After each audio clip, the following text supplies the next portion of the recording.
Hi, good morning. ഇന്നത്തെ pre market റിപ്പോർട്ടിലേക്ക് കിടക്കാം. ഇച്ചിരി ലേറ്റായിപ്പോയി. ഒന്നാമത്തത്, മാർക്കറ്റിൽ ട്രംപിൻ്റെ താരിഫ് ഇമ്പോസിഷൻ 25% ആയിട്ട് കാണിക്കുന്നുണ്ട്.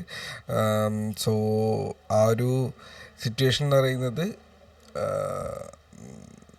അതിലൊരു എക്സ്ട്രാ എന്താണ് ടാരിഫ് കൂടെ ആഡ് ചെയ്യും എന്നാണ് ട്രംപ് പറഞ്ഞിരിക്കുന്നത്. സോ അതത്ര നല്ലൊരു പരിപാടിയല്ല. അതിനുശേഷം ആ ഒരു കമൻറ്റിന് ശേഷം മാർക്കറ്റ് ഏതാണ്ട് 200 പോയിൻ്റാണ് ഗിഫ്റ്റ് നിഫ്റ്റി ഒറ്റ ക്യാൻഡിൽ ഐ തിങ്ക് 100 പോയിൻറ്റിന് മുകളിൽ ഗ്യാപ്പ് ഡൗണിൽ പെട്ടെന്ന് വീഴുന്നു. ഗ്യാപ്പ് ഡൗൺ അല്ല, ഓപ്പൺ ചെയ്യുന്നതാണ് ഗ്യാപ്പ് ഡൗൺ. ഓക്കെ, ട്രേഡ് ചെയ്തുകൊണ്ടിരിക്കുമ്പോൾ തന്നെ പെട്ടെന്ന് വീഴുന്നു. ഇപ്പോൾ അത് ഏതാണ്ട് ആ ഒരു ലെവൽ തന്നെയാണ് മെയിൻറ്റെയിൻ ചെയ്യുന്നത്. അപ്പോൾ അതായത് നമ്മളിന്ന് ഓപ്പൺ ചെയ്യാൻ പോകുന്ന ഏരിയ എന്ന് പറയുന്നത് ഓൾമോസ്റ്റ് 24,650 റേഞ്ചിലാണ്. അതായത് നമ്മൾ കഷ്ടപ്പെട്ട് തിരിച്ച് കയറി വന്ന് 880 വരെ പോയ നമ്മൾ തിരിച്ച് അതേ എവിടെ നിന്നാണോ നമ്മൾ ഇന്നലെ രാവിലെ അല്ലെങ്കിൽ മെനഞ്ഞാന്ന് രാവിലെ നിന്നത് അതേ ലെവലിലേക്ക് 24,600 റേഞ്ചിലേക്ക് നമ്മൾ കൂപ്പുകുത്തുകയാണ്. അപ്പോൾ ആ ലെവൽ ബ്രേക്ക് ചെയ്യപ്പെട്ട് കഴിഞ്ഞാൽ 24,500 ഇല്ലെങ്കിൽ 440 സപ്പോർട്ടൊക്കെ ബ്രേക്ക് ചെയ്ത് കഴിഞ്ഞാൽ നമ്മുടെ പിടുത്തം വിടും. ഈ 25,500 എന്നുള്ളൊരു പിടുത്തം വിട്ടിട്ട് അത് തിരിച്ച്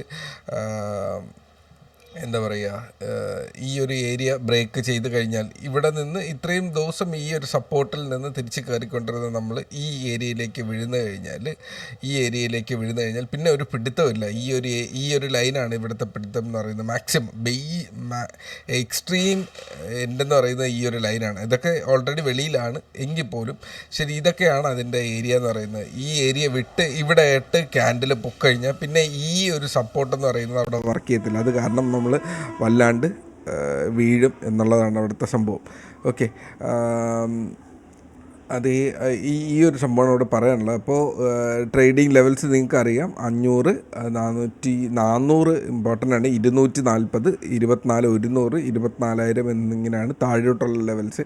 താഴോട്ടുള്ള ലെവൽ പറഞ്ഞിട്ട് ഇപ്പോൾ കാര്യമുള്ളൂ എന്ന് തോന്നുന്നു.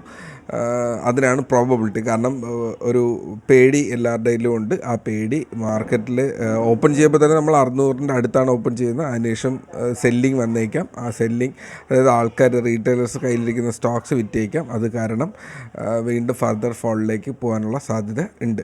ഓക്കെ, തിരിച്ച് മേളിലേക്ക് നോക്കിക്കഴിഞ്ഞാൽ ഇന്ന് എക്സ്പയറി കൂടാണ്, അതുകൂടി ശ്രദ്ധിക്കുക. തിരിച്ച് മേളിലേക്കാണെങ്കിൽ 25,000 ഇടയിൽ ഈ പറഞ്ഞ 660 ഒരു ചെറിയൊരു സപ്പോർട്ടാണ്. അത് കഴിഞ്ഞ് 800, 880, 25,000, 960, 25,000 എന്നിങ്ങനെ ലെവൽസ് ഉണ്ട്.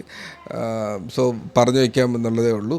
എക്സ്പയറി എങ്ങനെ പോകും എന്നുള്ളത് കണ്ട് തന്നെ അറിയണം. സോ ഞാൻ ഒരുപാട് ഓഡിയോ ഇല്ലെങ്കിൽ വീഡിയോ വലിച്ച് നീട്ടുന്നില്ല. ക്രൂഡ് ഓയിൽ നല്ലൊരു മുന്നേറ്റം ഇന്നലെ നടത്തി. ഒരു ബ്രേക്ക് ഔട്ടായിരുന്നു. നമ്മുടെ ട്രയാങ്കിൾ ബ്രേക്ക് ഔട്ട് ചെയ്ത് നല്ലൊരു മൊമെൻറ്റം പോയിട്ടുണ്ട്. നോക്കാം മാർക്കറ്റിൽ ഇന്ന് അതിന് ഒരു 6,200 ഒരു റെസിസ്റ്റൻസാണ്. മാർക്കറ്റിൽ ഇന്ന് എങ്ങനെ ഓപ്പൺ ചെയ്യുന്നു എന്നുള്ളത് നോക്കിയിട്ട് നമുക്ക് ബാക്കി സെറ്റ് ചെയ്യാം. ഓക്കെ, അപ്പോൾ അത്രയേ ഉള്ളൂ ഇന്നത്തെ pre market. Trade safe, take care, by.